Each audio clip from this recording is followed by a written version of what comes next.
আসসালামু আলাইকুম। আজকে আরেকটা ভিডিও নিয়ে হাজির হলাম। আলহামদুলিল্লাহ, শুক্রিয়া। ভাই দুইটি চারা আমার কাছে কিনে রাখছিল, আমার কাছে অ্যাডভান্স করে রাখছিল কিছু। আমরা 2 পিস চারা রাইখে দিছিলাম। আজকে আলহামদুলিল্লাহ উনি আমার কালকেই ফোন দিছিল, কালকে একটা ঝামেলার কারণে দিতে পারি নাই। তবে আমরা রামপুটানের চারাগুলো আজকে আমরা ওই যে ঝাঁকড়ানো ডালপালাওয়ালা দেখা যাচ্ছে, মোটামুটি 3-4টা করে ডালপালা আছে দেখা যাচ্ছে। ওই 5 ফিট 6 ফিট উঁচা থেকে গিয়া ডালপালাটা হয়েছে, এই যে দেখা যাচ্ছে ডালপালাগুলাই।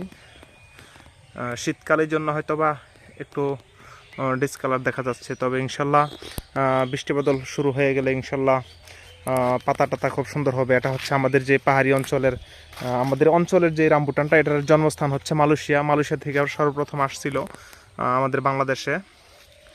আমরা এই চারাগুলাই আজকে ডেলিভারি দিচ্ছি, এবং সাথে 2 পিস লেট ভ্যারাইটি যেটা লটকনের চারা। ভাই আমারে ফোন দিয়া বলছে, কালকেই কনফার্ম করছে, ভাই আমারে 2 পিস লেট ভ্যারাইটি যে কলম দিছিলেন ওইখান থেকে 2টা লেট ভ্যারাইটির চারা দিবেন। এই যে আমাদের চারাগুলাই মোটামুটি এখন এই যে পাতা গজাচ্ছে। শীতকাল শেষের পথে এখন নতুন শাখা প্রশাখা গজানো শুরু হচ্ছে। আর আমাদের কলমের বানগুলো আরও পরে ছোটাতে হবে, মাটিতে রোপণ করার পরে দেখা যাচ্ছে একদম টাইট হয়ে গেছে। এই গাছটা মোটা হওয়ার কারণে এরকম বানটা টাইট হয়ে গেছে। এখন রোপণের সাথে সাথে এই বানটা চুড়াই দিতে হবে। যাই হোক, আমি বলে দেবো ভাইকে।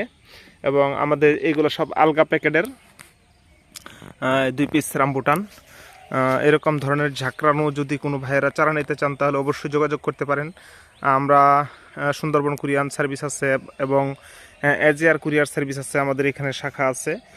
এইখান থেকে আমরা চারাগুলো ডেলিভারি দিয়ে থাকি, পার্সেল করা হচ্ছে। ইনশাল্লাহ এরকম ধরনের ভিডিও পেতে অবশ্যই আমার চ্যানেলটা সাবস্ক্রাইব করবেন এবং ফেসবুকে ফলো দিবেন, লাইক কমেন্ট শেয়ার করবেন। তাহলে ভিডিওগুলো অতি দ্রুত আপনাদের মাঝে পৌঁছবে ইনশাল্লাহ। পরবর্তীতে আবার ভিডিও নিয়ে হাজির হবো। আসসালামু আলাইকুম।